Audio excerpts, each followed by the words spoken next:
Bharat express देख रहे हैं आप। मैं हूं आपके साथ आकांक्षा त्रिपाठी। बिहार चुनाव को लेकर सभी पार्टियों के उम्मीदवार के नाम लगभग फाइनल हो चुके हैं, जिसमें पहले चरण के चुनाव के लिए तो नामांकन की तारीख भी समाप्त हो चुकी है। लेकिन इन सब के बीच क्या आपने ये ध्यान दिया है कि इस बार बिहार चुनाव में चाहे छोटे दल की बात करें चाहे बड़े दलों की बात करें, सभी ने मुस्लिम उम्मीदवारों को दरकिनार किया है और उनसे सभी का मोह जो है वो लगभग भंग होता नजर आया है। तो आइए आपको बताते हैं कि आखिर क्यों आरजेडी, जेडीयू जैसे बड़े दलों ने अपने जो प्रत्याशी थे, उम्मीदवार थे, उनमें सिर्फ नाम मात्र ही मुसलमान कैंडिडेट उतारे हैं। इसके पीछे का कारण क्या है?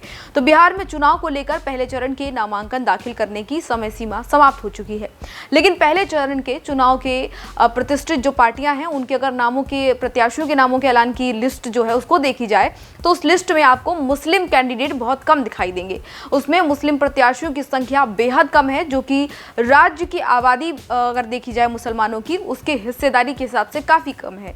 और आबादी जो है राज्य की, उसमें मुसलमानों की हिस्सेदारी करीब 17.7% की है, जबकि उत्तरी सीमावर्ती जिलों में ये संख्या बढ़कर 40% कम से कम पहुंच जाती है। लेकिन विधानसभा चुनाव में राजनीतिक दलों की उम्मीदवारों की लिस्ट में मुस्लिम नाम बड़ी मुश्किल से दिखाई पड़ रहे हैं।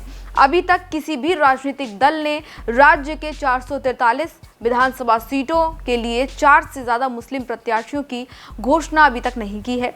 हालांकि इन सभी से इतर होकर प्रशांत किशोर की नवगठित जनसुराज पार्टी ने इस चुनाव में 40 मुसलमान प्रत्याशियों को मैदान में उतारने का वादा किया है और अब तक उनकी अगर लिस्ट की बात की जाए तो 21 जो है अब तक का 21 का ऐलान भी वो कर चुकी है उनकी पार्टी कैंडिडेट्स का। आपको बता दें कि बिहार विधानसभा चुनाव में ऐसा पहली बार देखने को मिल रहा है जब राज्य के 87 निर्वाचन क्षेत्र में मुस्लिम आबादी 20% से अधिक है, जिसमें उनके वोट किसी भी उम्मीदवार के चुनावी भाग्य में निर्णायक भूमिका निभा सकते हैं। हालांकि राज्य के करीब 75% मुसलमान उत्तरी बिहार में रहते हैं, जहां पिछले कुछ सालों में सीमांचल या फिर सीमावर्ती जिले कटिहार, पूर्णिया और इसके साथ ही अररिया जो है वहां पर मुस्लिम आबादी की अगर बात की जाए तो 40% तक बढ़ गई है, जबकि किशनगंज जिले में मुसलमान बहुसंख्यक अंदाज में है और ऐसे में वहां पर तो मुसलमानों का दबदबा काफ़ी ज़्यादा है। वहां इनकी संख्या हिंदुओं से भी ज़्यादा हो गई है और वहाँ की कुल आबादी जो है वो 68% से भी ज़्यादा का जो हिस्सा है उस आबादी का मुसलमानों का है। तो हम बात करें राज्य में सत्तारूढ़ जेडीयू की, तो इस बार 101 सीटों पर चुनाव जो है पार्टी लड़ रही है, जिसने अब तक सिर्फ 4 मुस्लिम प्रत्याशियों को ही टिकट दिया है, जबकि विपक्षी राष्ट्रीय जनता दल ने अभी तक अपने उम्मीदवारों की अंतिम सूची नहीं जारी की है। लेकिन अगर देखा जाए तो जिस तरीके से लिस्ट आई है उसमें मुस्लिम कैंडिडेट्स हैं उनकी भागीदारी काफ़ी कम दिखाई दे रही है।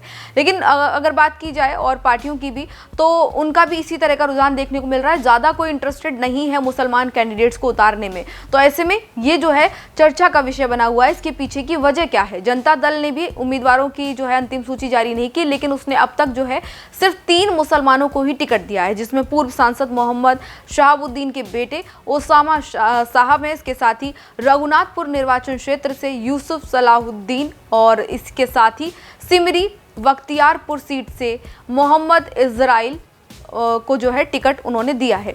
वहीं राष्ट्रीय दलों की अगर बात करें तो बीजेपी, जिन्होंने 101 सीटों पर चुनाव लड़ने की बात कही है, उनमें से किसी ने भी मुस्लिम कैंडिडेट को जो है अभी तक मैदान में नहीं उतारा। जबकि दूसरी अगर राष्ट्रीय पार्टी की बात की जाए कांग्रेस, वहां से भी आधिकारिक तौर पर अभी तक कुछ ऐसा ऐलान नहीं किया गया है कि वो किन और कितनी सीटों पर चुनाव लड़ रही है। उसने भी अब तक महज 4 मुसलमान कैंडिडेट्स की घोषणा की है। हालांकि पार्टी में शामिल कुछ मुस्लिम नेता ये सवाल उठा रहे हैं कि कांग्रेस नेता राहुल गांधी का अनुपातिक प्रतिनिधित्व जो है उसका आह्वान यहाँ क्यों नहीं लागू हो रहा है। तो कई तरह के सवाल जो है वो उठ रहे हैं, लेकिन सबसे बड़ा सवाल जो जनता के मन में भी है कि आखिर ऐसा क्यों हो रहा है। इसके साथ ही अन्य छोटी पार्टियों की भी बात अगर कर लें तो लोक जनशक्ति पार्टी जो है, रामविलास की पार्टी जो है, उसमें भी मुस्लिम कैंडिडेट्स के लिए ज़्यादा कुछ ऐसा नहीं दिखाई दिया है। सत्तारूढ़ एनडीए के हिस्से में अगर देखा जाए तो उसके रूप में 29 सीटों पर वो चुनाव लड़ रही है।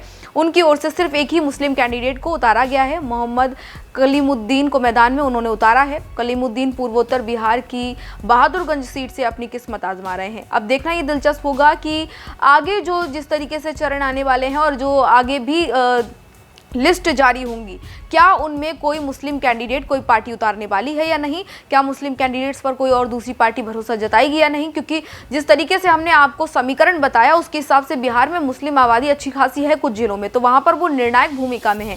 तो ऐसे में क्यों ऐसा हो रहा है कि पार्टियां कतरा रही हैं, या फिर क्या दिमाग में चल रहा है, ऐसा क्यों हो रहा है कि मुस्लिम कैंडिडेट को दरकिनार किया जा रहा है? ये सवाल सभी के मनों में बना हुआ है। लेकिन अभी और भी लिस्ट जारी होगी, क्या पता आगे किस तरीके की चीजें देखने को मिले। फिलहाल जो जानकारी थी वो हमने आपको दी, और इसी तरह की तमाम अन्य जानकारियों के लिए, तमाम अन्य अपडेट्स के लिए देखते रहिए भारत एक्सप्रेस। नमस्कार।